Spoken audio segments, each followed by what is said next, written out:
কথায় আছে আপনি যতটুকু করবেন ঠিক ততটুকু আল্লাহ পাক আপনাকে ফেরত দিবে। হ্যাঁ, একদম সত্যি কথা। শাশুড়ি কলিজা খেয়ে ফেলছে, ছেলের জন্য রান্না করা কলিজা। তো সেজন্য শাশুড়ির সাথে খুব খারাপ আচরণ করলো বউ। হ্যাঁ, খারাপ আচরণ মানে একটা ধাক্কা দিয়ে ফেলে দিয়েছে।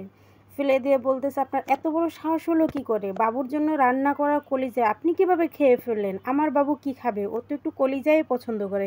এটা বলে শাশুড়িকে যখন ধাক্কা দিয়ে ফেলে দিয়েছে, পাশে ছিল তার হাজবেন্ড, মানে শাশুড়ির ছেলে। ছেলের মুখের দিকে যখন শাশুড়ি তাকাইছে, ভাবছে ছেলে কিছু বলবে, তখন বউ তার হাজবেন্ডকে বলল, কী ব্যাপার, তুমি আমার মুখের দিকে তাকিয়েছো কোন সাহসে? যাও, বাথরুমে কাপড় চোপড় আছে বালতি ভরা, সেগুলো তুমি ধুয়ে ফেলো এক্ষুনি।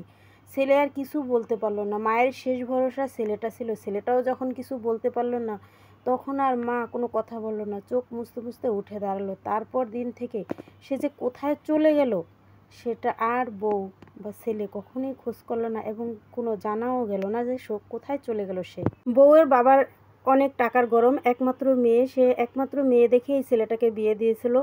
মেয়ের বাবা অনেক টাকা পয়সা ধরে রাখবে কে, সেজন্য। কিন্তু এভাবে যে হবে ছেলেটা কখনো বুঝতে পারেনি, তাহলে এই মেয়েটাকে কখনোই সে বিয়ে করতো না। ছেলেটা এখানে থাকার জন্য একটা মা আর কোনো ঘর বাড়ি ছিল না, শুধু মাকে নিয়ে এখানে থাকবে বলেই এই বড়লোকের মেয়েটাকে বিয়ে করছে। বাবার অনেক টাকা, অর্থ সম্পদ হচ্ছে, শ্বশুরের টাকা দিয়ে একটু মানে নেশাপানিও করতে, এভাবে করতে করতে তাদের জীবন চলতেছে। কিন্তু মা চলে যাওয়ার পরে বউয়ের অত্যাচারে, মানে মানসিক শারীরিক যতই সে টাকারই থাকুক না, শারীরিক মানসিক আঘাতে ছেলেটাও নাকি দুনিয়া ছেড়ে চলে গেছে, মানে যাকে বলে স্ট্রোক, সে মারা গেছে। তো এরপর নাকি কোনো একদিন খবর শুনেছিল তার শাশুড়িও নাকি কোনো একটা বৃদ্ধাশ্রমে ছিল, সেখানে থেকে নাকি সে কোনোভাবে মারা গেছে, কিন্তু বউটা লাশটাও দেখতে যায়নি আর এনে মাটিও দেয়নি। এভাবেই চলতেছিল। তো আস্তে আস্তে ছেলে, তার যে ছেলে ছিল তারও একটা ছেলে ছিল, ছেলেটা বড় হচ্ছে। তো বড় হওয়ার পরে সে ভাবছে কি করবে, তো ছেলের হাতে সব কিছু তুলে দিয়ে ছেলেকে বিয়ে করালো। ওইভাবে আবার একটা বড় লোকের মেয়েকে সে বিয়ে করালো। যখন সে বড়লোকের মেয়েটাকে বিয়ে করায় আনলো, তো ভাবছে, ইস, আমার এখন একটু বিশ্রাম নেওয়া দরকার, এতদিন আমি অনেক কষ্ট করেছি।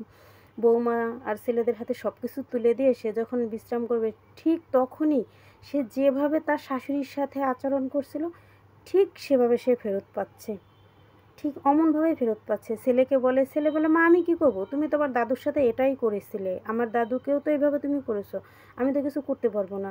তুমি এখানে সেখানে পানির পিক ফেলাও, এটা তোমার বউ পছন্দ করে নাও।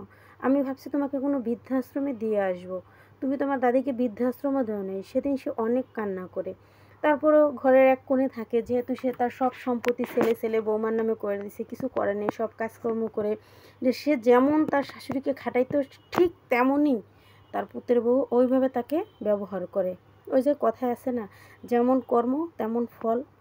এভাবে কিছুদিন যাওয়ার পরে তার একটা নাতনি হলো। যখন নাতনিটা হলো, নাতনির জন্য ঠিক সেভাবে সে যেভাবে কলিজা রান্না করে রেখেছিল তার ছেলের জন্য, ঠিক সেভাবে তার ছেলের বউও কলিজা রান্না করে রেখেছিল। তো তার অনেক কলিজা খেতে মন চাইছিল, সেদিন সে কলিজা খেয়ে ফেলছিল। যখন খেয়ে ফেলছে, তখন তার ছেলের বউ তাকে ধাক্কা দিয়ে মাটিতে ফেলে দিছে। তখন সে তার ছেলের দিকে তাকাইছিল। তখন তার ছেলেকে বলল, বাবু এটা কি করলো তোর বউ? তখন ছেলে উত্তর দিল, মা আমি কি করব, তুমি তো এটা আমার দাদুর সাথে করেছো, তাই তো এটাই তোমার ভাগ্যে ছিল, আমি কিছু করতে পারবো না, তোমার বৌমা যেটা করবে সেটাই। তখন মনে হয়েছিল বউটার যে, আহা, আমার শাশুড়িকে যদি একবার একটু পেতাম, তাহলে আমি একটু জড়িয়ে ধরতাম, আমি একটু ক্ষমা চাইতাম, আমি একটু মাপ চাইতাম। কিন্তু সে সুযোগটা আর কখনোই কোনো দিনও হবে না, কারণ শাশুড়ি তো বহু আগেই মারা গেছে। তো এজন্যই মানুষ বলে, রিভেঞ্জ অফ অ্যাডভেঞ্চার একটা কথা আছে, যতটুকু করবেন আপনি ঠিক ততটুকুই আপনাকে ফেরত দিতে হবে, ফেরত পাবেন আপনি। আসলে গল্পটা ছিল সংগৃহীত, মানে আমার নিজের গল্প না, অথবা কোথা দিয়ে কেউ পাঠায় নাই গল্পটা। তো আমার ভালো লাগলো, তাই আমি প্রচার করলাম গল্পটা, ভালো লাগলো এই জন্যই।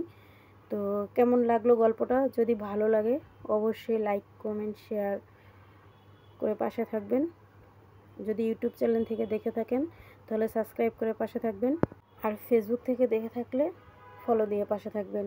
জানি না কেমন হয়েছে, কতটুকু বলতে পারছি। এটা এভাবে হয়ে থাকে আমাদের সমাজে, বাস্তব সমাজে। শ্বশুর শাশুড়ি, বাবা মা, আসলে এরা চিরদিন বেঁচে থাকে না। এরা চিরদিন, এরা কেন, আমরাও না, এই পৃথিবীতে কেউই কোনো দিন বেঁচে থাকবে না, পৃথিবীতে কেউ মাথা বাঁধিয়ে আসেনি। তো আজকের মতো এ পর্যন্তই। কেমন লাগলো জানাবেন। আসসালামু আলাইকুম। আল্লাহ।